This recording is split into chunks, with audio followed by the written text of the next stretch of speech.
Hello and welcome to Creative Chaos number 11. Thank you so much for everybody that is here tonight. Creative Chaos is a show that was created to highlight indie creators, fascinating people creating fantastic things outside the mainstream. You know, we love complaining about culture. I think that's actually part of the problem within our culture is that we're always sitting around complaining about it. So I created this show along with the support of my business, Flip City Magazine, to highlight and celebrate the people that are creating the culture that we desire. You know, basically the anti woke, non woke stuff to combat crappy culture. And Cosmic, I did not put this in the notes, but you're such a great producer. I bet you have it ready. I'd like to actually hold on. I'm getting mixed up already. Pardon me. Um, Creative Chaos is sponsored by Flip City Magazine. And tonight I just have a promotional video for a campaign that we have running on Fund My Comic right now, if we can play that.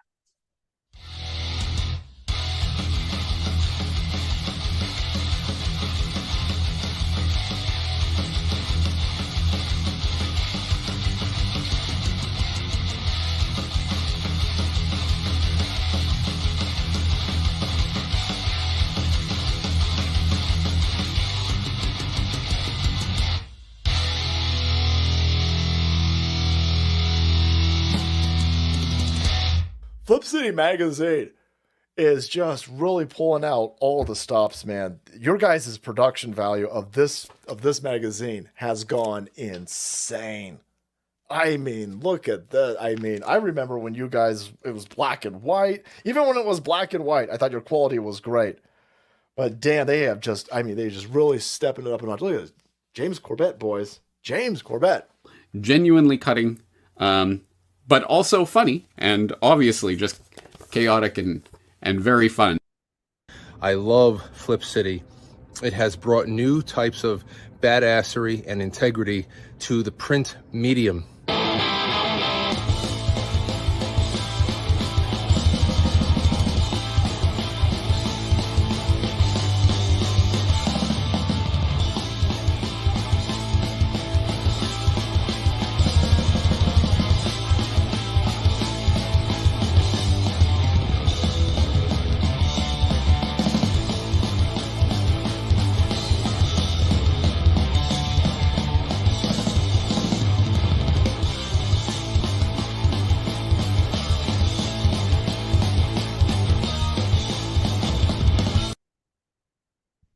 All right, so that is our funding campaign on exclusively on fundmycomic.com.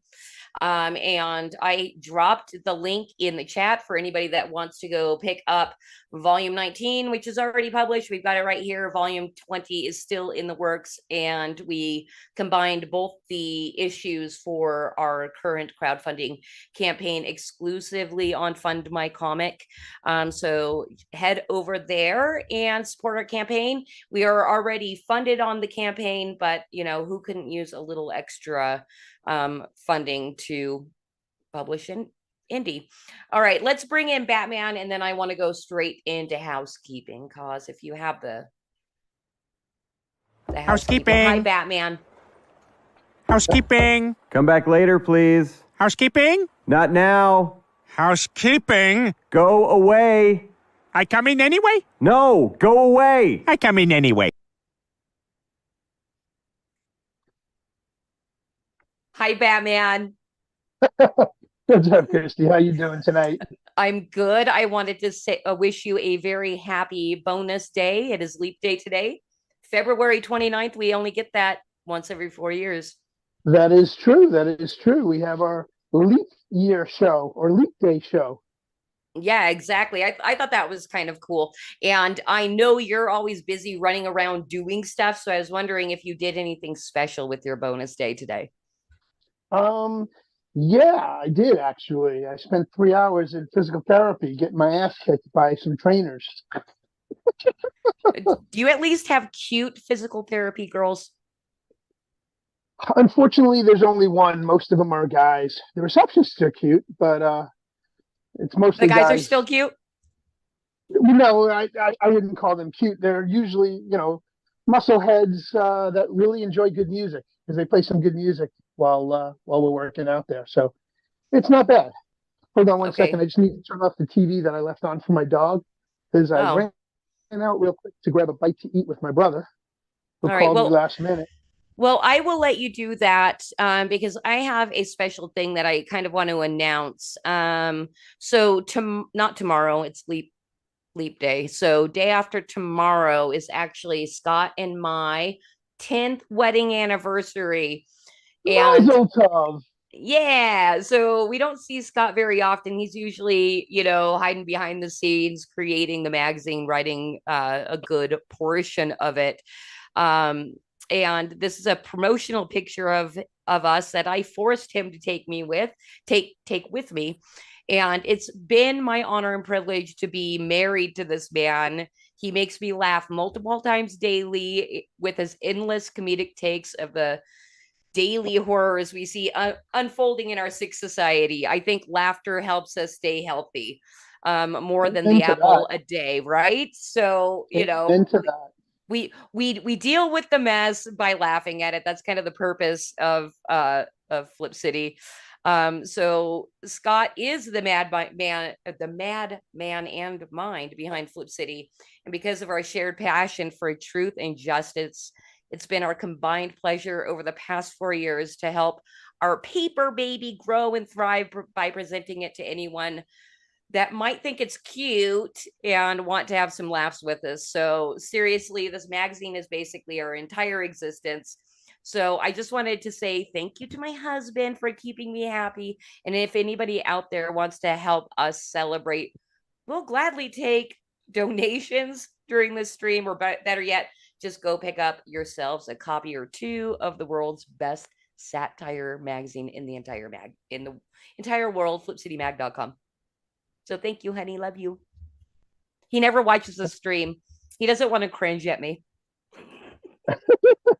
Well, congratulations. That's excellent. That's awesome. Thank That you. is amazing. How many years you been married now?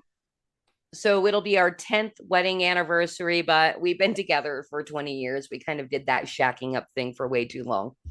Yeah, that's my son too, actually. We've got a wedding this weekend that is going to be going on. So we got a lot of family coming into town for my son's wedding. This is the older son. And excellent. Weddings are fun. We're going to be having some fun before the wedding, though, because I'm going to get to hang with some family members. And we're going to chill out and enjoy. Awesome. But I just got settled into the studio, as you can see. Yay! Got my laptop up, and I'm trying to get to pill.net. Remember, people, pill.net is the place to go. Yeah, pill.net. And if we end up having an after party tonight, that is where we'll be hosting it. So yeah, let me ask you real quick. So when you guys do weddings, are they like a big party, or are they dry and boring? Well, to be quite honest with you, this is the wedding that I'm not going to, even though it is my son. Oh, I apologize. No, that's quite all right. Look, with the divorce still in process, things have not been pretty. So my son stopped talking to me back in October. I'm sorry, end of September, and he sent me an email asking me not to attend his wedding. So, oh God, stab in the heart. Through the heart. Oh, Yeah. It's okay. I'll survive. I think I'll survive. Okay. Yeah, no, it's, you know what? They've been together 10 years too. And I sent him a really lovely voice message the other day, letting him know I still loved him. And I wished him and his beautiful bride a mazel tov and a congratulations. And I told him, quite honestly, he doesn't have to respond to this message. I just hope that he listens to it and let him know that I loved him. And that's all I can do. So excellent. it's And not you know about what? me, it's about them.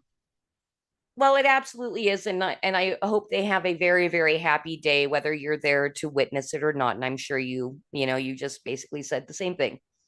Yep, exactly. And I'll see the pictures, I'm sure. My family's going. My mom and my sisters will be there. My aunt will be there. So we have a lot of family coming in for the wedding. My daughter is coming in from Oklahoma, and our family friends from Peru are coming in I have to pick them up at the airport on Saturday. So we're gonna have fun, fun, fun! Yay! Woohoo! All right, excellent. And you know what? One thing, and I keep forgetting to do this at the beginning of the stream. I promise I will get better at this. I wanted to thank our house band, Everly Music. So thank you. And I saw a chat pop up from them saying congratulations to me and Scott. So thank you to Everly Music for providing music for our opening tonight. And I'd just like to ask anybody that's out there watching, please like, share, and subscribe. Help us spread a positive message that there are plenty of people out there creating media to to entertain us and maybe possibly make us think once in a while. So share this stream every week. We have a new creator on. Like, share, and subscribe, please. And I'd like to introduce our guest now. So tonight, we have Richard Wilson, and he's the creator and curator of Iron Age Media. This is a portal to indie counterculture. He also manages Anvil, Iron Age magazine, and organizes a number of collaborative ventures with other indie creators. So let's bring in Richard after that awesome slideshow. Richard, I saw you unmute immediately. You're a pro. Yeah, what can I say? How you doing? I'm doing very well. Having fun listening to the intro and always a good time listening to Everly. He's one of the people who contributed also to the First Strike album, which is an EP actually that we put together with a couple of other musicians. So he's been all over the place. Oops. Excellent. So outside of being an artist and a writer, you are a talented musician as well? Me? No, I'm none of those things actually. I don't have any talents per se artistically necessarily. At least That's none that I've applied true, professionally, right? I do like some letter to the editor stuff and things like that, but mostly I just act as the organizer and facilitator for various things. And especially with music, I have no taste in music whatsoever. I'm terrible. Okay. So no taste meaning you're not really into music, or you have terrible taste? I like music. I just have very bizarre combinations of things. Like I only really like, like metal and stuff if it's not in English. And I don't know. I just have weird preferences and things, and I've kind of just come to accept that I'm not normal. Well, I actually was exposed probably about 2 weeks ago to a Swedish metal band, and it wasn't the first time that kind of like in the nerd circles or movie loving gamer circles, all you guys are like listening to metal music that is not in English. Like my daughter's nerdy boyfriend, he likes like Russian metal. Okay, yeah. Russian also is interesting. I like probably one of my favorite bands of that genre is like Koepp, which is a Finnish band, and they're they do songs in English as well, and for whatever reason I can like listen to the translation. I'm like, oh, this is interesting, but I don't like it as much. So, all right. Well, maybe you're. I'm sorry. Go ahead, Batman. No, go ahead. All right. I was going to say, did you ever hear of Steve and the Seagulls out of Australia? I think I've heard of it, but I couldn't tell you what it was. They do a bluegrass version of Thunderstruck, AC/DC's Thunderstruck. And it's and they've got their own music, but they do that, and it's absolutely hysterical. But it's you talk about all the different countries that you listen to metal. Have you heard of this guy, Leo Moricelli from Frog Leap Studios on YouTube? He does a lot of covers, but all metal like he makes them into metal songs. No, that's a new one to me. I'm terrible at like you could probably do this 10 more times and I'd be like, no, I don't. But You should check them out. You'd Okay, I laugh will. your I will. ass off. It's called Frog Leap Studios. If you All right. like funny, interesting, quirky music, metal music, you're gonna love this guy. Everything's metal with him. Awesome. I Hey, think he did. Go ahead. I'm sorry. oh yeah, no, I actually was just going to do a chat check-in if that's okay. Yeah, absolutely. All right, cool. I just wanted to say what is up to Good Stuff over there on YouTube. I know we're gonna be getting together over on your stream soon, and you've been checking in with us, so thank you so much for popping in again tonight. And of course, Evely Music popped in, Chris H and Michael on YouTube. Thank you guys for showing up.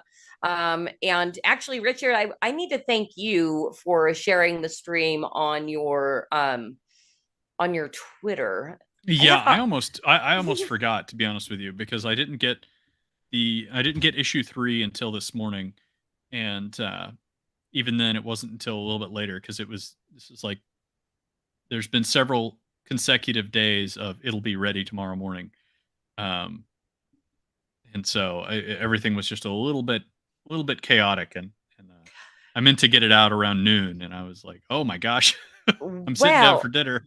So you literally have your physical copy of issue 3 in your hands? Yes, yeah, right nice. Here. Yeah. Fantastic. Nice bright colors. The first proof was a little bit oversaturated, so.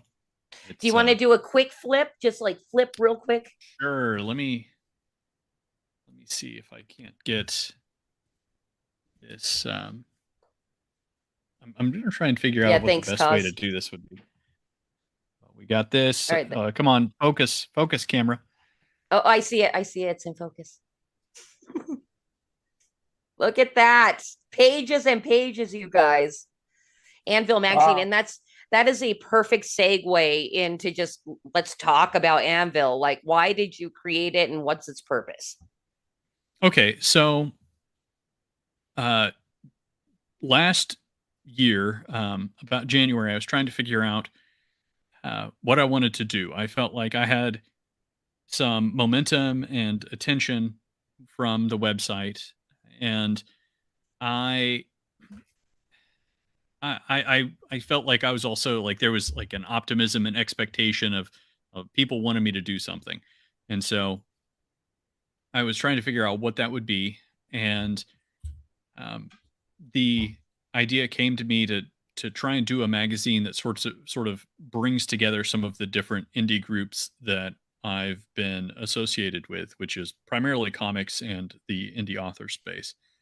And I have been putting out since August of 2022 these image prompts. Now they're AI generated.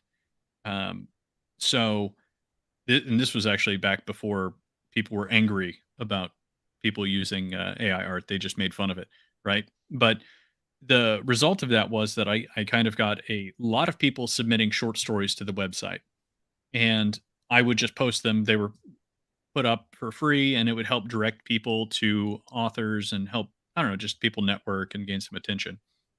And so I started thinking about doing a magazine of short fiction and comics. So definitely a lot heavier on illustration than anything else that's in the indie space right now. And also a lot more frequent, because there are some comic anthologies. There's some comic magazines in the indie space, but a lot of those, the last one was like 2018 or something, and so it had been quite a while since they had been around. So yeah, I just kind of started rolling on it. I opened up submissions, and one thing led to another. And in the first issue, I was very fortunate to have Razorfist reach out to me about putting his 10-page preview of Ghost of the Badlands in the magazine, and that was definitely a major help in getting everything moving on that first issue. And then since then, I've just had a lot of great comics and short stories submitted. So it's been really great working with everybody. Well, that's fantastic. And, I feel like maybe we even jumped ahead for anybody that doesn't know who you are. You had mentioned that, you have this website. that basically feeds into the magazine. Did I understand that Well, correctly? somewhat. I do. So the prompts, there's up to, normally there are about 30 plus prompts that people, or there's one prompt a week, and there's usually about 30 overall submissions to those. There's no there's no selection process on my end with what goes up. If you write a prompt or you write a story for a prompt, you send it to me, I add it to the prompts archive, right? And so people can just kind of go through and look at pictures, and then they can find stories that were inspired by those pictures, and then maybe find authors that they enjoy. That was my thinking. And so I've been doing that for a while. Now, what I've kind of done as part of a tradition that I'm continuing with the magazine is I always select 2 of the prompts from the past few months, essentially, and or 2 submissions from the past couple months, and I include those in the magazine. And so it's another way to get into the magazine. But yeah, most So, most of you just accept submissions and then filter them like a normal magazine would. Real Hey, quick, JVP. Sorry, go ahead, Batman. no, that's all right. I just wanted to ask. This reminds me of the old 50s and 60s pulp magazines. Yes. And I am really, I loved that style when I was a kid. You know, and I'm the tail end of the boomer generation, whereas Christie's more of Gen X, and so are you. I know, I gathered. But it's like to be able to get a pulp fiction style magazine again, you know, just a pulp adventure magazine like that, is amazing. And I'm very thankful that you're doing this, because I was big into the underground comics and the indie comics when I was a kid. And so I'm literally a whole generation ahead of you with that. And to see its revival now with what you're doing, and what the underculture is, or the counterculture, if you will, because it is a counterculture of its own right against the industrial corporate comic industry. And I love that about what you do. The homogenized slop. 2 things that I'll say to that. One is that there has actually been kind of a pulp rev, and then pulp revival sub movement that, you know, I think it got started back in like the 2015-ish time frame, and it's subsisted. I would agree with that. And then also, like, Kursova magazine is somebody that I was a fan of before I started this magazine. I really, you know, like I didn't want to step on his toes. You know what I mean? I didn't want to try and place him, but he does a very concentrated, I would say, specific style within pulp, like the classic pulp writing. But he doesn't do illustrations for, you know, it's just not the style that he's developed. And so I was wanting to try and bring something a little bit different. And some of the older classic pulp magazines did actually have quite a few illustrations in them. So I was wanting to bring that piece of the past forward, because you know, the production costs of comics and the production time for that is very long. But I still think that short fiction is absolutely critical for culture building, in my opinion. I think that short fiction is some of the best places where people can go on to try out little snippets of ideas and fun concepts, and get just a taste of them before they try and, you know, build some, you know, 4,000 page epic series that is going to take, you know, a decade for them to develop. And, you know, a lot of authors have kind of gone that route because that's where the money was, and there's a lot of reasons for it. But it's been, I think short fiction is some of the most influential stuff overall on broader culture. Just, it's not always realized. Right. That's a good point. For anybody that is writing 4,000 pages as their first stab at writing, I'd say try some editing. Yeah.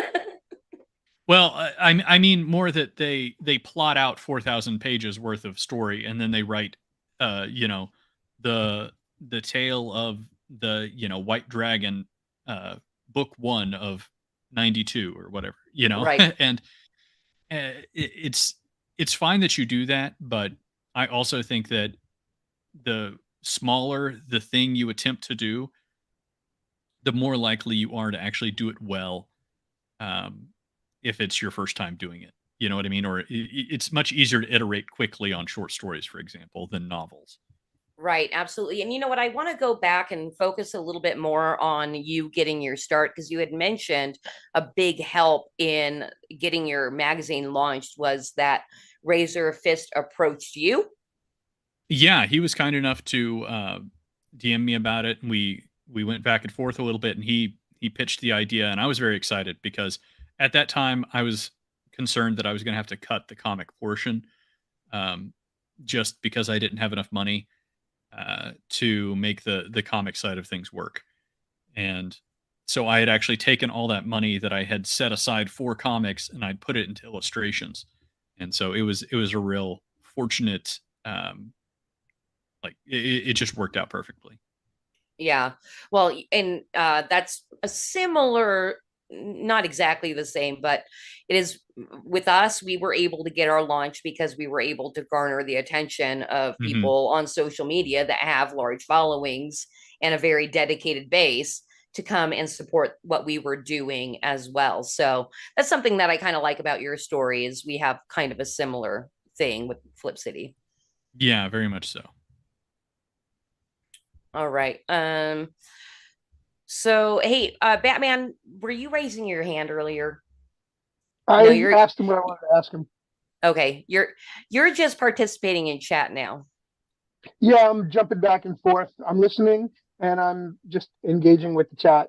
Boiling Point Live was just mentioning how he's a tattoo artist and a graphic designer, and that people don't realize how much detail goes into the work that they do. Well, absolutely. You know, I feel like as far as like the mass consciousness of non-artistic people go, there's still this stigma like, well, if you're just drawing pictures, that should just be your hobby. You shouldn't expect to make any kind of living doing that, you know.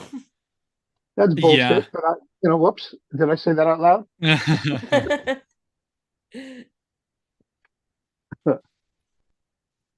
You were going to say, Rich? Oh, I was just going to say that I think that in general, our culture has really devalued art, but I think that there's a lot of culprits to that. In no small part because like a lot of art has just become a means to an end because we live in such a very commercialized, corporatized world that artists there's lots of artists who just went on and they decided to learn how to draw by copying a YouTube tutorial or something else, which is fine. But whatever it takes. then they went out and they were like, okay, I'm going to draw what's popular, and then I'm going to draw whatever gets me attention, and I'm going to draw whatever gets me work. And I understand doing what you need to, but I also think that a lot of people need to stop and figure out why they're doing what they're doing. If it's for a creative endeavor, I don't ever blame people for making their buck, but well, sometimes I do, but for the most part, artists are not those people. So it's I think that we need to more broadly kind of just value the creative process and value the effort that goes into actually developing something, and getting something knocked out at the end of the day.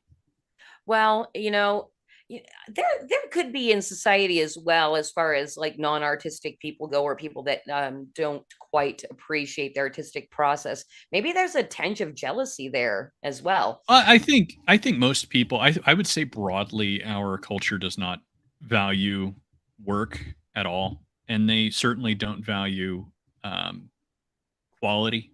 I don't know if you've ever read the book. It's a strange one, Zen and the Art of Motorcycle Maintenance. But doesn't sound like my thing. It's very odd. It's about a schizophrenic guy who goes on a motorcycle trip with his son, and it's he's basically crazy and has a crazy guy who's obsessed with the idea of quality in his head and goes to all sorts of extreme lengths about it. But a lot of his diatribes in that are very interesting in that this was written back in the 70s, and even then he was saying that like people no longer value quality in the same way. And I think that kind of like big Q quality, like doing a task as to the best of your ability, is just not something that people um you know appreciate. I say all the time, good enough for who it's for, if I'm just getting something done. But there needs to also be an understanding that like you can take a strong sense of quality about almost any job and try and do it well and Right. appreciate it from that angle. Well, I guess y- I, now say that again. Gosh, what did you say? Just about it's good enough for who it's for. Yeah. It's kind of like the rise of the cheap plastic, um, Hmm. and it just reminds me when my daughter was small, I bought because I remember having hours and hours of fun on the spinny. Gosh, I can't remember what it's I called. know but what you're talking the about. sit and spin, the Yeah. sit and spin. So I'm like, oh, I'm gonna get my daughter a sit and spin, and it was a piece of garbage. I Hmm. mean, a 2-year-old could not spin on it, but the one I Yeah. grew up with, dude, you could fly yourself off and break your neck, Hmm. which was what was fun about it. But with that we're the main consumerism is you're buying a piece of crap that's going to last you maybe 6 months, but it has also opened a gate for the artisans to really make quality work. It's just you can't Hmm. get them in the shops anymore. You have to seek Yeah. out the Well, those quality. people have to be self-motivated. You know what I mean? Because at the end of the day, there's still not a lot of, I would say the average consumer is still happy enough to accept something that's, at least three quarters garbage, um, you know, and, and just deal with the consequences in another 6 months, whenever it breaks or whatever. And Right, until absolutely. that's kind of like cultural, that mentality changes, I don't think. Yeah, I wonder I It wonder will if change slowly over time. You know what I do mean? you Because I think kind of think so? we're in the bottom. Yeah, I think it will. Okay. But I don't It know. changes with society. Mhm. It changes with as society's cultural norms sway and ebb and flow. So does the counterculture, and it's nice to see this resurgence, or as you call revival, of this type of entertainment and art coming back, especially when everybody's so fucking addicted to their damn little computer in their hand. And phones got smarter, people got dumber, and they follow what they're being told to follow. Mhm. Whereas you find a lot of people in the counterculture are very much anti. Um, Ma- mass my sheep movement. Anti-format. Yeah. Anti Yeah, what? yeah. Anti formulaic, I guess. I don't know. Yeah, It's and just that's actually sometimes a gripe that I have, which is like we don't need to reinvent the wheel all the time in every way. thank you, And thank you. sometimes if it works, it works. And I don't know. I have seen one thing I've tried to do with a lot of this is use entirely, parallel economy sources for the website or for billing and for all the, you Nice. know, and it's like that's nice, but unfortunately a lot of those are just exist to fleece the people who are trying to do the parallel economy. You know what I mean?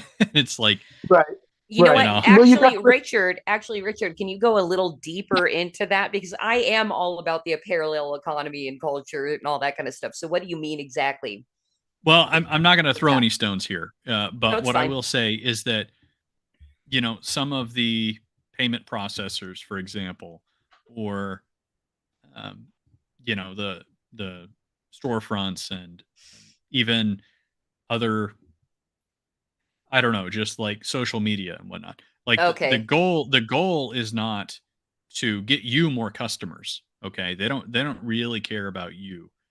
They don't care about whether or not you succeed or fail as the person who theoretically should be building the parallel economy. They Yeah. just want to have another customer. They want you. You know what I mean? And as long as they've got you on the hook, you're the product. You know what I mean? And it's like, Yes. no, my customers should be the product.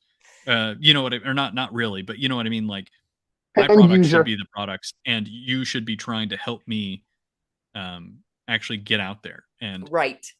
like I was looking at an advertising thing, um, an advertising site, and I started looking at this, and I went, my God, they're just gonna want to charge me to use this, and I bet you they don't even have sales numbers. They don't have site Yes. visits. They don't have site hits. They don't have sales numbers. They don't have anything because No, they don't sell anything. I You know know what I mean? I know exactly what you're talking about because yeah, I've done a lot of hit and misses within the whole parallel economy because it's kind of like, oh, we're going to help each other build and grow and things like that. And then I look at their rates and I'm like, this is absolutely ridiculous. Yeah. I, I know your audience is not that big to justify these rates.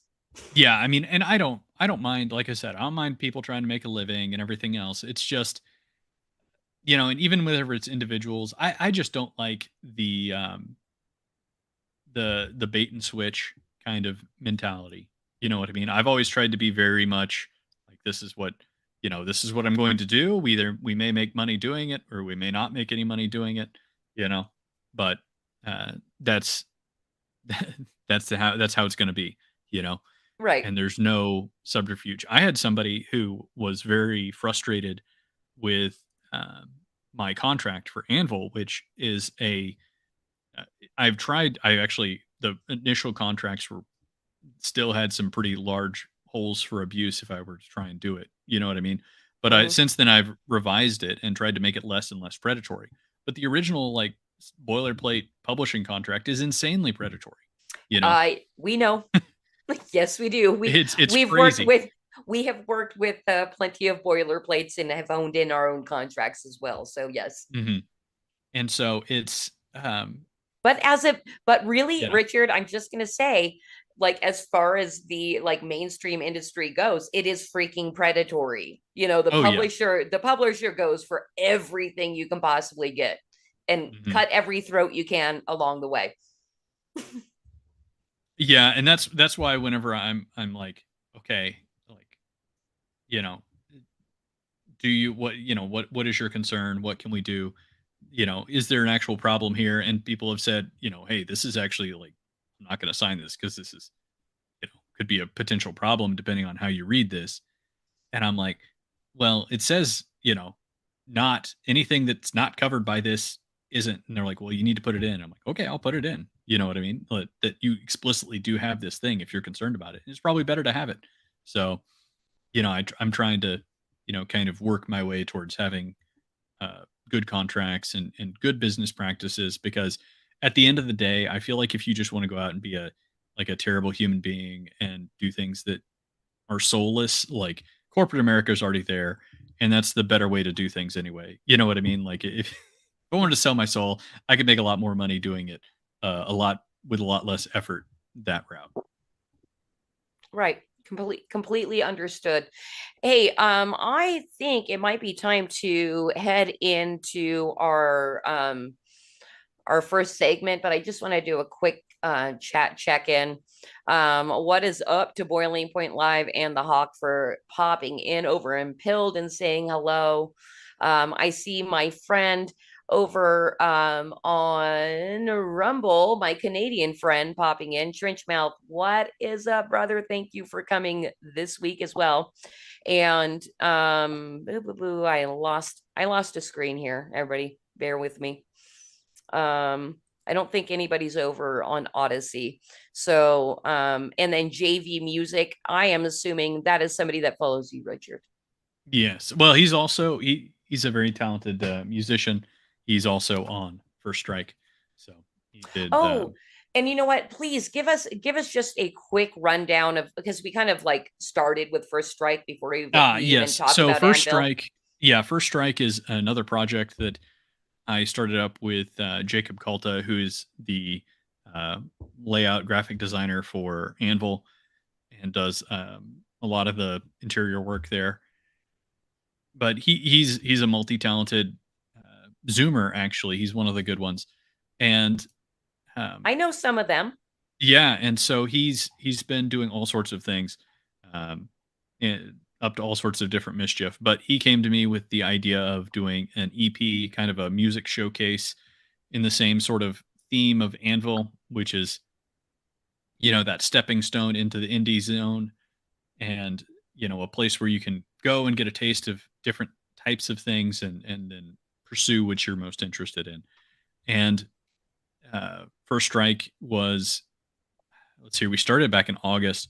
It's taken it took a little while to come together, but um, at the end of the day, it's a fantastic little 6-track EP with 5 artists, or 5 musicians on there, and all of them did a killer job with it. All right, fantastic. And that is part of my mission with this stream in itself, is to highlight as many indies as I can in any given stream, and why I love our house bands. And I'm pretty darn sure that Evely sent me JVP's music, and I've looked at it, but he sent me several, so I couldn't say exactly which one it was, but I enjoyed everybody. And you guys will be featured on Creative Chaos within the next couple months, I promise, if you're still around. Awesome. Yeah, JVP also has a great audio comic that I think you should check out. So okay, there's a lot of talent over there. You hear that, Batman? An audio comic. I know. I heard that. That's why I was just going to chime in. Thank you. Where can I find that audio comic? Over on JVP Music's YouTube channel. So if you just search for JVP Music in YouTube, I believe it'll come up, and start with Ruthless number 2.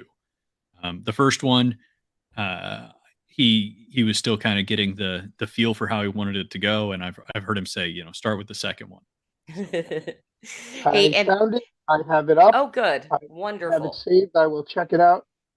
Ruthless live with JVP Music. Critical Blast. Is there? No, that's Critical Blast. Hold on, I'll you find know what? For you. Hey, Batman. Also, I have the links sent to me, so I can share after the stream with you as well. That'd be great. But we should share it for our audience as well, no? Oh, well, yes, of course. I'm not prepared to do that because I don't have much computing power. So I'm not going to mess around with links right now. Got it. I found it. JVP Music. I just subscribed to their channel, and I will find. You said it was. What was the first one to watch? Ruthless number 2. Ruthless. All right, fantastic. Well, you know what? I think we're going to go ahead while you do that. We're going to run into my first segment, which is the mansplain segment. All right. Eventually, we're going to have a much better stinger than that. But so, Richard, you don't know much about me, but I don't know if you know this. I'm a woman. Okay. Oh, I didn't want to assume that, but well, of course. Well, I am, and I identify as she, her. And sometimes women need things explained to them, and something that actually I learned about from you way back when we did our first stream where I could only stream to build. Thank you for being on that, kind of a shit show of a stream. Hey, it was a good time. I appreciated meeting you, but back then I had no idea even what the Iron Age was. And I am all about even being explained to more about what the Iron Age is. And because I freaking love the indie movement so much. I'm so passionate about it because it's what we're doing. And also there's all kinds of great work going out there. But how could Flip City join the bandwagon and be kind of accepted in the Iron Age movement? So I think, there's not, I've been very, consistent. I've tried to be very consistent on this point, which is the Iron Age it really is an age. It's an era. I feel like it's already been underway for quite some time. Um, that essentially the sort of indie uprising, and especially not just indies who are getting published because they can't publish anywhere else or something like that, but are explicitly rejecting the traditional publishing and distribution routes. You can track that back to a certain degree to the early 2010s, what with some of the Kindle Direct Publishing boom there, and some of the cultural movements also are like the Sad Puppies thing that occurred with the Hugo Awards. Which, if you don't know about that, I'm not going to try and explain it, but you can search it, and I'm sure you'll find an article from an angry leftist about it. But or you could read George R. R. Martin's 40,000 word diatribe against the Sad Puppies. Probably more than he's written on his most recent novel in the past decade. But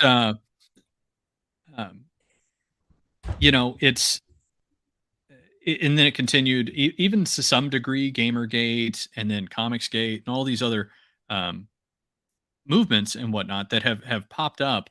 It's really about indies who are creating for themselves and for their customers, and are either not interested or openly reject the traditional publishing apparatus. They don't want to become anything.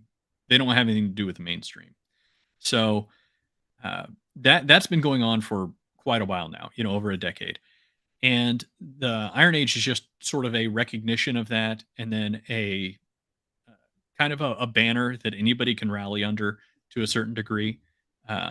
For me personally, with Iron Age media, one of my goals has always been to try and be fairly apolitical, and that's one of my big focuses with Anvil. I think that a lot of the right nominally has done well with memes. You know what I mean? The whole left can't meme concept and things like that. So I think that the right wing humor side of things has also been a good spot, and you guys are a good example of this, where more humorous things have taken off. Babylon Bee, for example, it's like that's probably the biggest, one of the highest profile satire websites out there. Well, I gotta say though, a lot of right wing is quite cringe. Yeah, it definitely gets that way, and that's part of the problem, is that I think that there's also this tendency within the political right, and a lot of the humor that's developed from the political right, to still remain focused. And you could say this. I also feel like this is very true of. This is kind of what hampered a lot of Christian media back in the day. VeggieTales probably being somewhat the exception to that, but they started with the message, and then they started bolting on things to it to try and make media. And it's like, no, you're making propaganda, and you can, like, obviously the left does this all the time, and you could be like basically what I'm saying is that personally for me, whenever I look at things, I'm always looking for people who are trying to pursue that idea of quality rather than push any kind of ideology, whether it's right, left, or something else. And so I think that's been a problem that people have experienced on the right, is that it's like, well, they just keep focusing on the politics, and it's like that's not how you get quality at the end of the day. I would agree with that.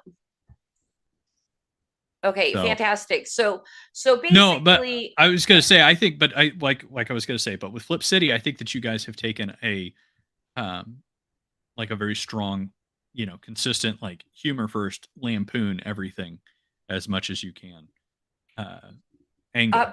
Believe me, we've lost a lot of subscribers when we've poked the wrong bear. Basically, it's like, if there's sacred cows, they must be slaughtered.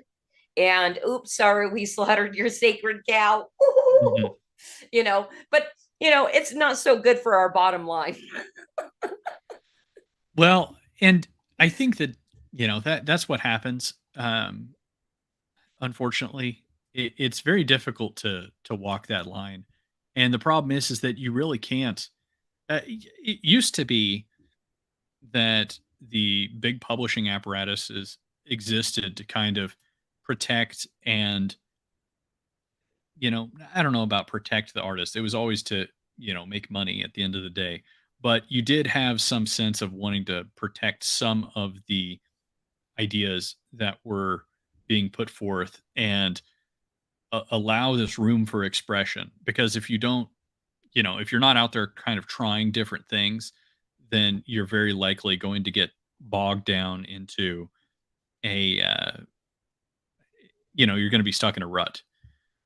And I think that's still a lesson that the right has not learned, at least a lot of the very hyper political right. Oh, well, yeah. And that is the thing. And I see it a lot across social media, is both not I don't know. I don't see it so much on the left, but perhaps it is there a little more. And it's probably also because I don't follow a lot of left-leaning people, Mhm. although I do have a lot of anarchist friends, but they're neither left nor right. Anyway, but a lot of it is and I've seen this where conservatives basically pre-apologize for making a joke. And I'm like, you're Mm. doing it all wrong. You can't pre-apologize. Yeah. No, they're it's kind of like cancellation. It's a participation sport.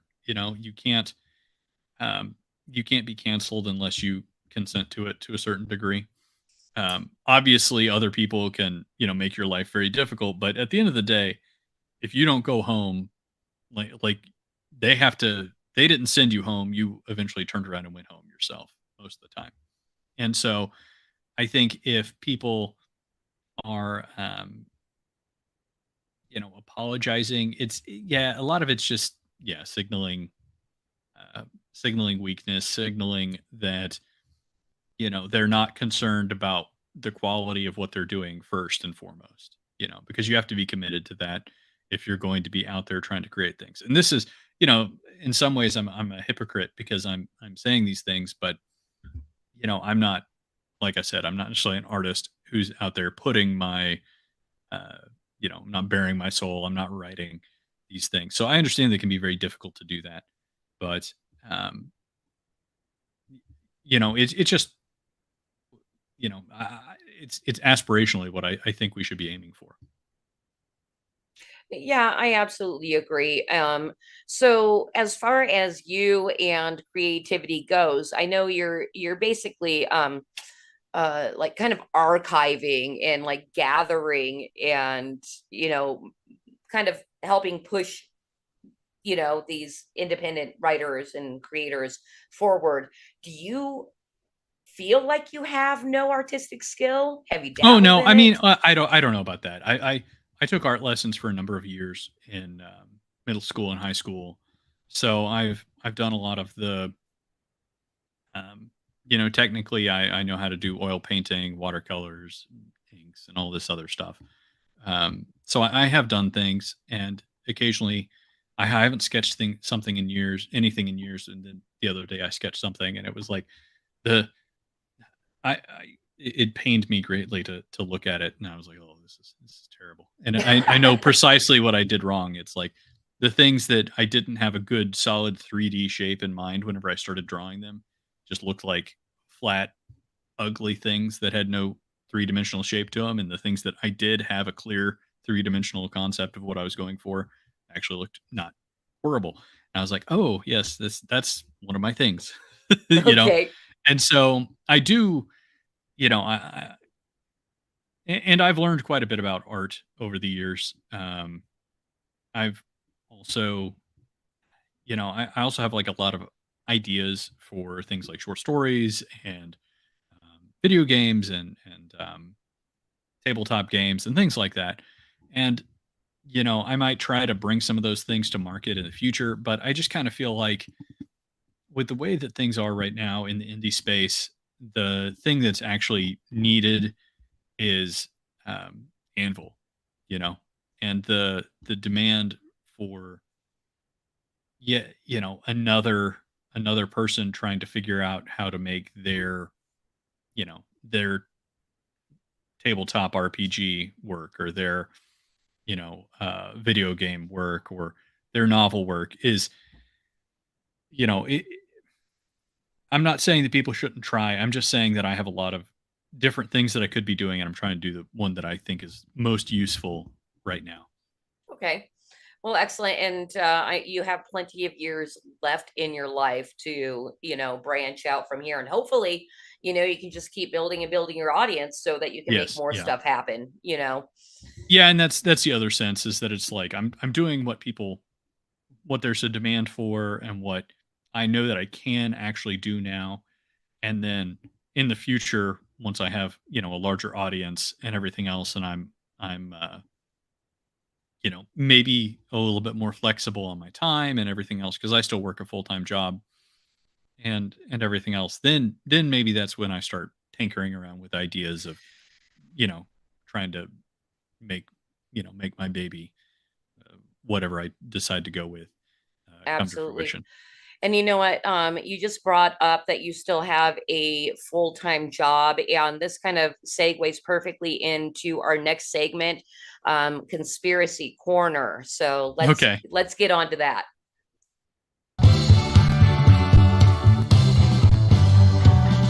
I wanna live with a conspiracy girl. I could be prepping the rest of my life with a conspiracy girl. Those weren't aliens. All right. So Rachel. Very nice. Thank you. I've got my protective tinfoil hat on because I may need this. Now, normally I use this segment to force my guests into exposing themselves as the crazy conspiracy theorists that they are. But something in your bio kind of like set off and triggered my my paranoia.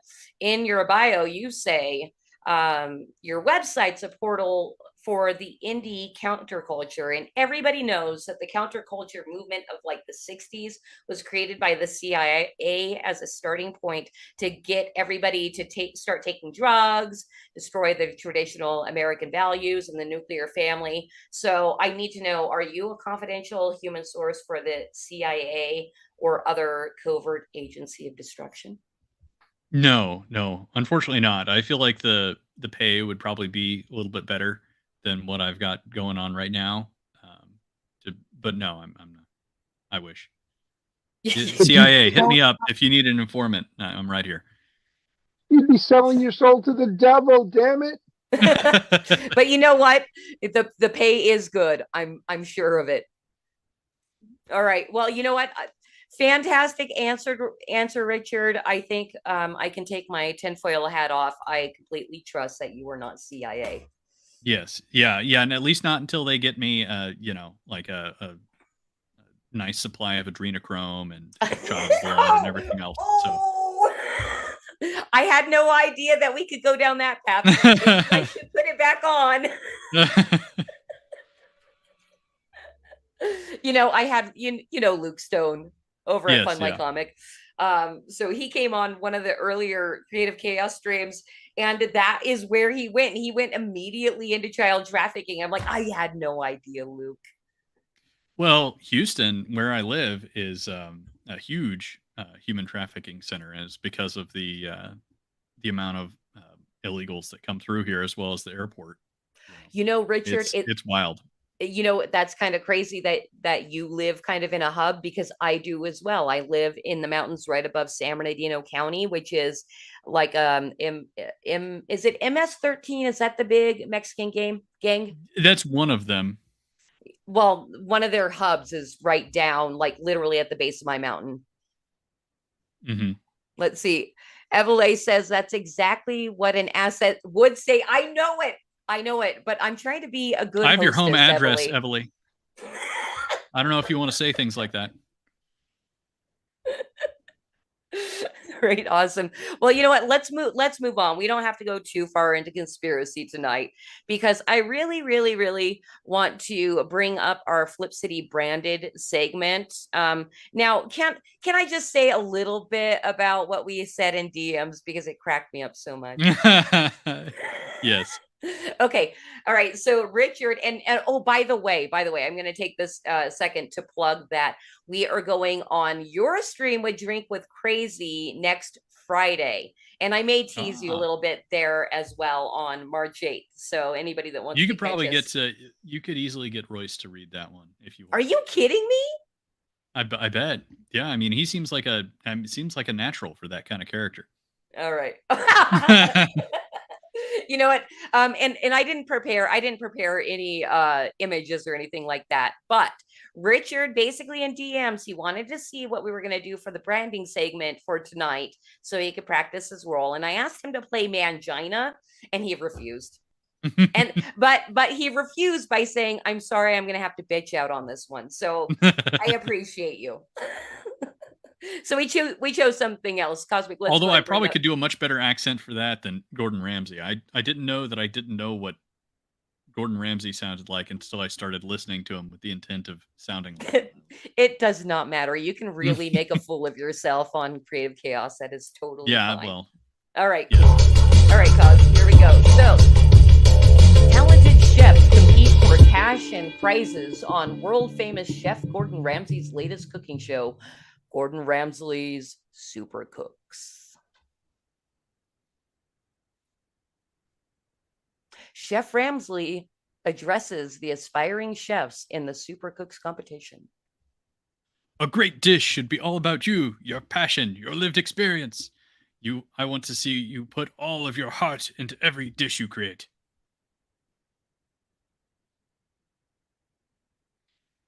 You have 30 minutes. Good luck. And remember, I want to taste you on that plate.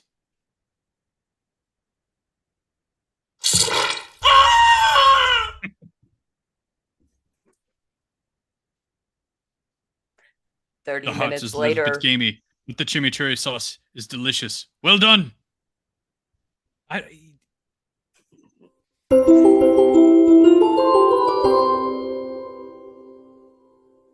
and that was Gordon Ramsay's Super Cooks. Thank I you should have so practiced much. It's fucking raw. Hey, that wasn't bad. In fact, we've had people in the past ad lib. So you really could have said whatever the shit you wanted. Okay, well now you tell me. Well, you know, you pissed me off by not being Mangina, okay, man? Yeah. So I'm really I listened to Gordon Ramsay say, "I deserve crispy skin," like, 10 times, and now I can just hear him say that. But thank God I don't have to do my bad Australian Gordon Ramsay anymore. So. Oh, was that what that was? I don't know. It was vaguely. My wife was heckling me. She was not providing useful feedback. No, I love her because I can't do accents for shit, except for all of my accents are basically Australian. I think that's when people can't do accents, you revert to Australian. Yeah, I like to just be like, haha, I'm being intentionally stupid. It's good day, mate. And then it's like, oh, you're British, okay, good day, mate. Yep.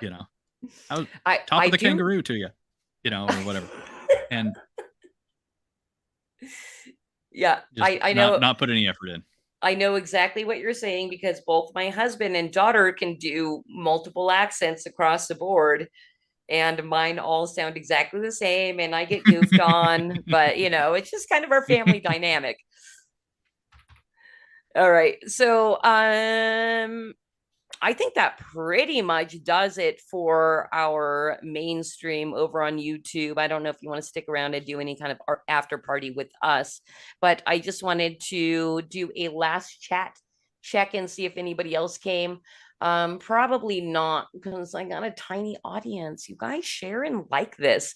Evalie, thank you so much for sticking around for so long and basically being the only person that was hanging out over on YouTube. Good stuff. If you're still out there, I'm looking forward for when we stream together. I'm looking to make friends, man.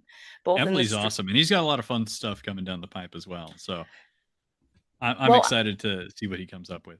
you know what? And I'm excited to like build a friendship with him as well, because our DMs over on Gilded have been very friendly and nice. That is something that's freaking awesome about the indie movement. Actually, you can meet all kinds of awesome creatives.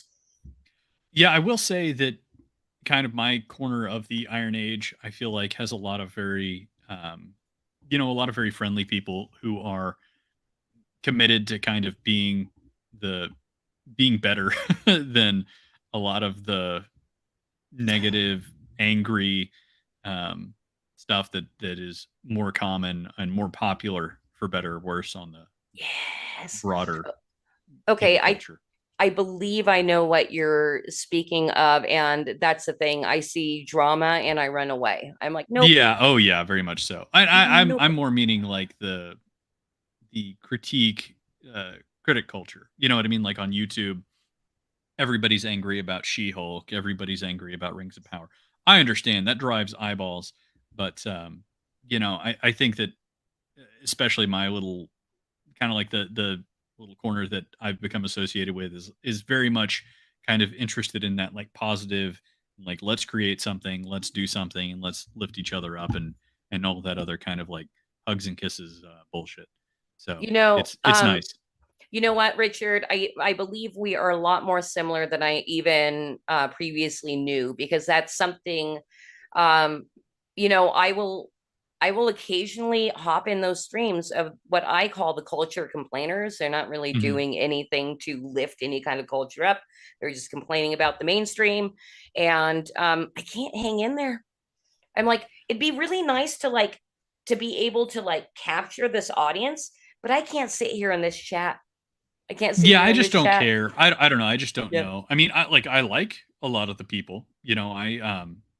I forgot to grab it, but I have issue 19, and I was reading a little bit of your talk with Nerdrotic, for example. And like I like him, and I will listen to him sometimes, but I just can't. A lot of the things that his audience cares about, I just don't. You know what I mean? I'm just gone. I've checked out, and but at the same time, do you feel that's because he's too commercial based? Because he's reviewing the commercial aspect of the business as well as politics, that he's mixing the two up? no, not necessarily. It's just, I would almost say that that's probably some of the more interesting stuff. It's just the content that he covers. You know what I mean? A lot of times, I just don't. If it's a mainstream property, I don't know. I just rarely consume it. Yeah, I'm largely tuned out. Yeah. And I agree with you. Well, and that's the thing, you did bring up that is what gets the eyeballs and the clicks is sure basically complaining. Yeah, I mean, listen, and there was also, I think there really was a dedicated time for complaining. You know what I mean? And it's also useful because you have to be sort of speaking a language that people understand, and talking about something that they're interested in. We're on the, I would say, like that fraction of the consumer base that's like the extreme early adopter. So we're kind of, I feel like a lot of people in this space are in that, that frankly, like that 5%, that initial 5% of the wave. And the critic space, critic tube or whatever you want to call it, is really kind of responsible for addressing that second 20% of the bell curve, 20 to 40% of the bell curve, where people are realizing that they're unhappy and they're not sure why they're unhappy, but they're looking for community. They're looking for other places or resources. You know what I mean? And so as they go into those spaces, they kind of figure out what it was that they were upset by. They figure out what it actually was that they liked in their old culture. Because I would say that, I was talking about culture not valuing art or quality. Well, I mean, I think as a result, a lot of people don't actually know why they like the things that they like. Like they couldn't really nail it down. You go up to a person, you're like, what did you actually like about the original Star Wars movies? And they're like, I don't know, the lightsabers, I guess. I don't know. And it's like, well, there's lightsabers in the new ones. Why aren't you happy? And then what's they're being told by the mainstream is the only reason why you wouldn't be happy is that you're a bigot, right? And so, or a sexist or whatever. And they're like, well, that's not right. That's not true. So is there something wrong with me? And their role is to say, there's nothing wrong with you. This stuff sucks, And so I think that's important because it helps the consumer start exiting the, well, there's nothing wrong with me. Yeah. It helps them exit the legacy media pipeline. And then, but it doesn't necessarily, and it gives them some tools to kind of start figuring out what it was they actually liked about those original properties, but it doesn't necessarily push them outward. And a lot of people, and this is the other thing that I will say to indies, and I haven't, it's kind of a new thing that I've been telling people, but guys, a lot of the audience in the critic tube space, they don't want to see your indie stuff, okay? Because they never liked indie stuff. They liked legacy media. They liked what was mainstream. They liked the popular thing, okay? And I know that sucks. It's painful to hear sometimes. But the truth is that while some of them are actively looking for new stuff to enjoy themselves, a lot more of them are looking for people to tell them what to enjoy next. Well, I mean, that's basically how, humanity works. It is. Yeah. I mean, that's just the facts of it. It's called programming for a reason. Well, yeah. And I mean, then what a lot of people want to say is, okay, well, since, we're talking about nerd rock, Gary, why don't you start programming these people to like the things that I'm making? And it's like, that is, stop. Just stop. Okay? Don't do that. You are asking him to do something that he hasn't done before. You know what I mean? He hasn't picked winners before. He's identified losers, which is good, and he did it in an entertaining way. Kudos, He's got great video editors. Yeah, and so I mean, like he's done his own thing. That is radically different skill set, radically different set of interests, and frankly, a totally different customer base than somebody who's out there trying to find the next Star Wars, for example. And like don't try and force these people to be something that they're not, or at least something that they're not ready to be. And don't, like, I just in general try to say, like, just don't be angry. Like, I just think there's way too many people who are just angry. Yeah, and I you know think it's what? a healthy creative emotion. Yes, And you they see don't know that a why they're lot angry. in the indie space. Go ahead, Batman. They don't know why they're angry. They know they're angry, but they don't know why they're angry. Well, they Well, want it- attention. Well, they're angry because it sucks. It's hard. Yeah. You know what I mean? Like, Right, but they're no, the I anger- know what you're saying though. Is that they haven't thought about what's going on in their own head, and I think people need to just do that more often. Yep. Put positive energy back out in the world, you're going to get 10 times more positive energy back. You know what? Stay away from the negativity. Yeah, and thank you for saying that, because that is, I think, in the indie space, a really good takeaway is really nobody is going to be a cheerleader for you more than you. So you do need to be comfortable with going out and building yourself up on the social media. And that sucks too, especially for artists. Yep.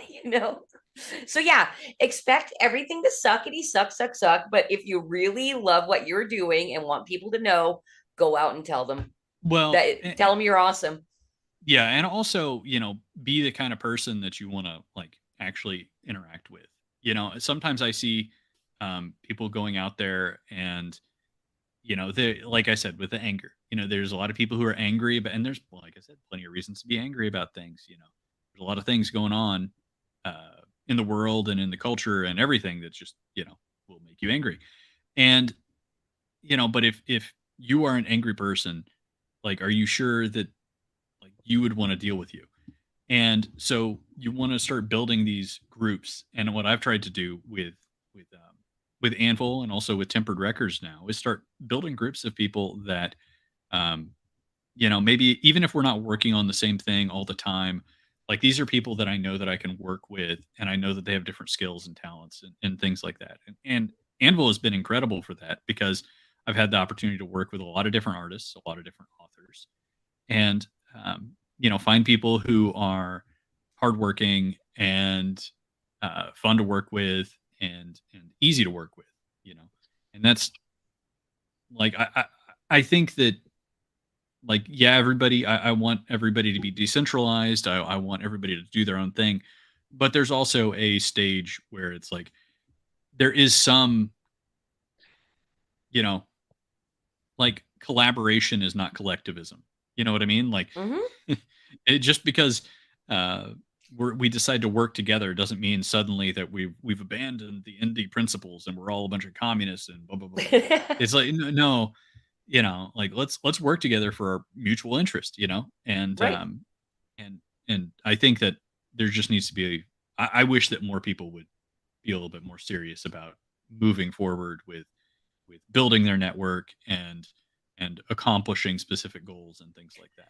Right, But absolutely. And me personally, I feel like we are on the cusp of a renaissance, and mhm, and like you said, we're kind of in that very cutting edge 5%, new adopters. We're basically building the spaces to comfort those huddle masses once they come to realize there's, yeah, I right, need to yeah, I need to leave the mainstream, what's out there, and they finally find us, and mhm. they realize not only are we super cool, but we're really nice too.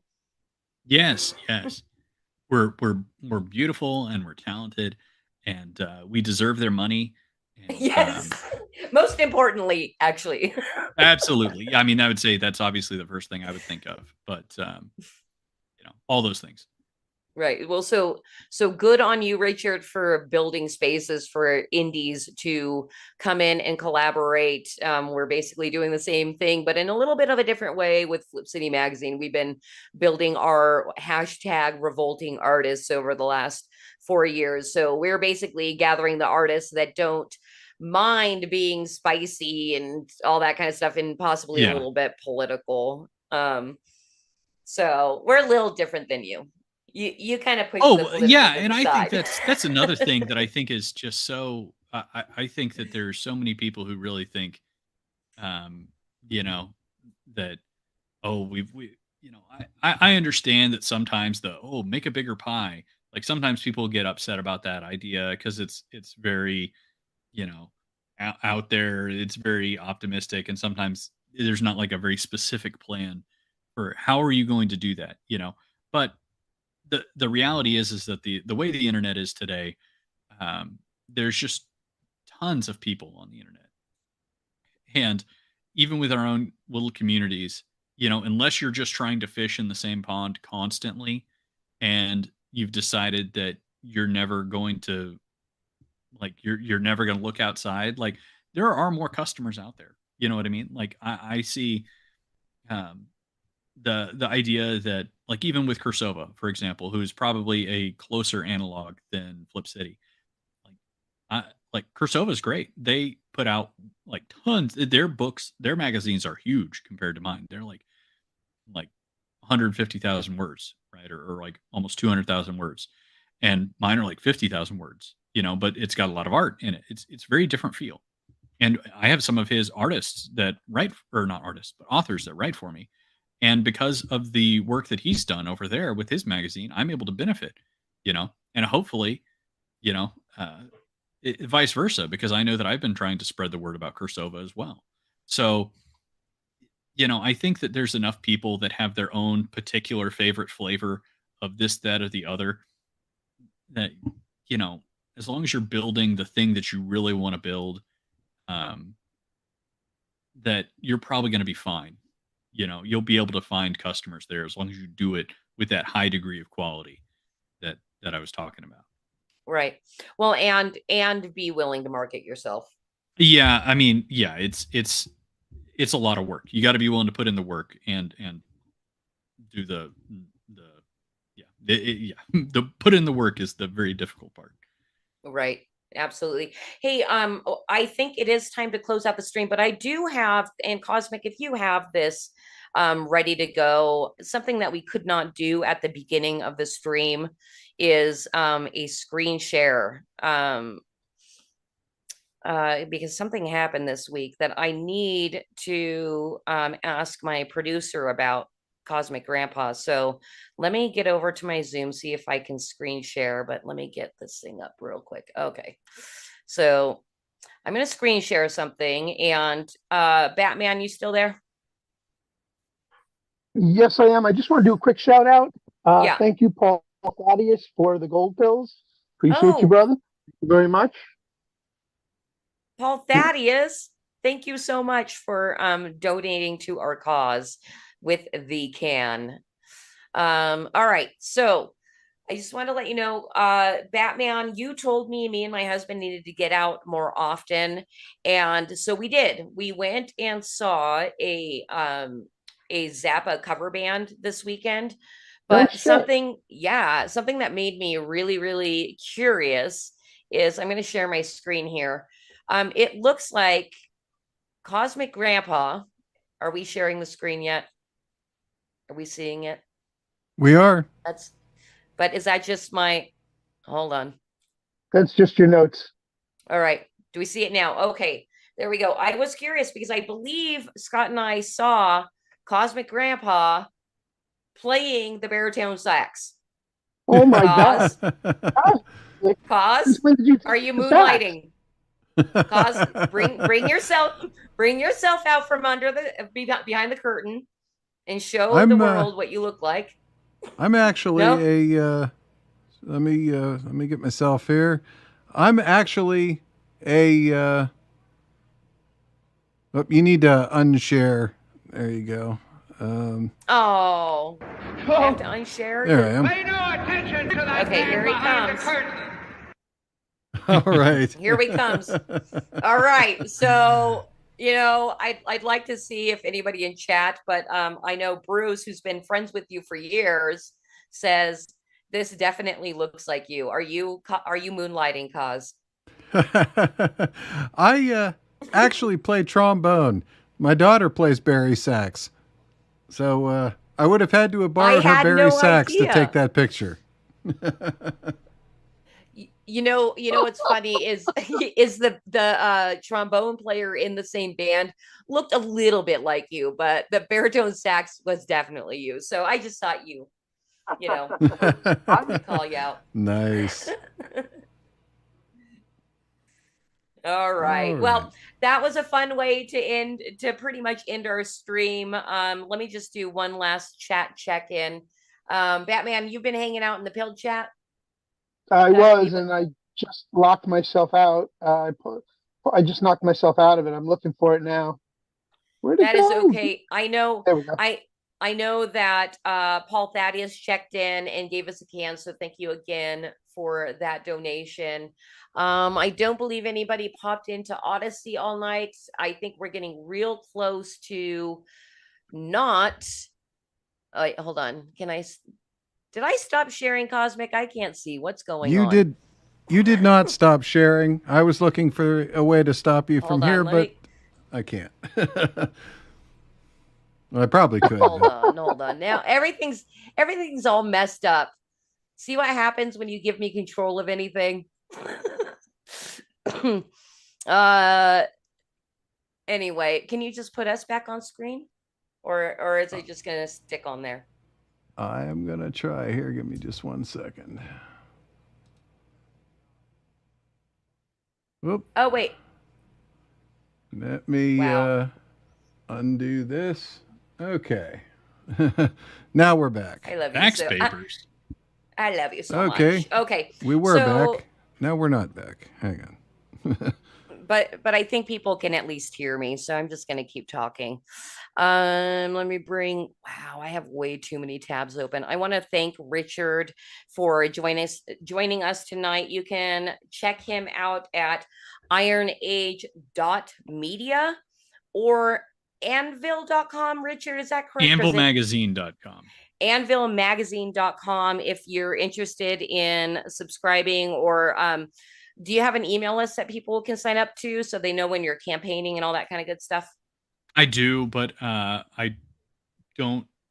I think it's at the bottom of the ironage.media website, but I also am kind of changing providers on that right now. So it's a little bit of a. So check the website for updates. Just check the website. I'm developing the email list, but yeah, email marketing has been an absolute failure on my part. It's something I need to get into. Yeah, I absolutely I feel you, brother, because we were building an email list for about, I think, 18 months before I ever e-blasted once. But I had 5,000 people on it. I'm like, how come I didn't, why didn't I think, I learned a lot about digital marketing basically, and email lists are the way. Mm-hmm. They really are. And I'd like to thank my producer, Cosmic Grandpa, aka baritone sax player for Stinkfoot Orchestra, and Batman. What do you guys have going on this week? So this Sunday, it happens to be our 3-year anniversary show. Am I saying that right, Cosmic? That is correct. We're celebrating a little bit early, but 1 week early, technically. But yes, our 3rd anniversary. Congratulations, you guys. So my 10th anniversary and your guys' 3rd. That's right. But That's only right. in a super straight way. Exactly. I'm just going to clarify, but you speak to it. All right. So thank you guys. I could not do this. The show would not be nearly as fun without both of you. Thank you. Appreciate you. Real quick, definitely. I got to tell Rich something very funny. So I always do my research before the show and try and do some background on our guest. And I put your name in, and I put Iron Age, and I put artist because I thought you were the artist. And it actually came up with an 18th century fellow who happens to be a landscape artist of the same name. And I'm like, I don't think Christy's got this guy talking on the show tonight. Yeah, I'd be a bit decayed at that point in time. He'd be interviewing a skeleton. Think so. There'd be a lot of dust coming out of that one. Yeah. Unless you were mummified, like who was that? Whose body is on display in Russia? Stalin? Is it Stalin? The mummy? Maybe. I don't know. There's a couple of different dried out old people from like the Orthodox Church and stuff like that. So yeah, I'm pretty sure they have Stalin on display in a glass casket, which is a little dark for me. But if I were to visit Russia, I would definitely go see that, because apparently they keep his makeup fresh and all that, and he looks pretty darn good for being a mummy. Yeah. All right. So next week, please come back to Creative Chaos number 12. My guest will be John Dexter, creator of Alpha Dogs. And that is, Alpha Dogs is his latest comic. And I think he'll be 2 days into launch. So it'll be fun to check in on his campaign. And of course, check out flipcitymag.com. Go buy some fun magazines. So, and Cause, I didn't put this in our notes. Did you happen to line up a music video to end the stream with? I did. I love you. All right. He's just the best. All right. So good night. Go check out Anvil Magazine and ironage.media. And thank you so much, Richard, for joining us tonight. Thanks for having me.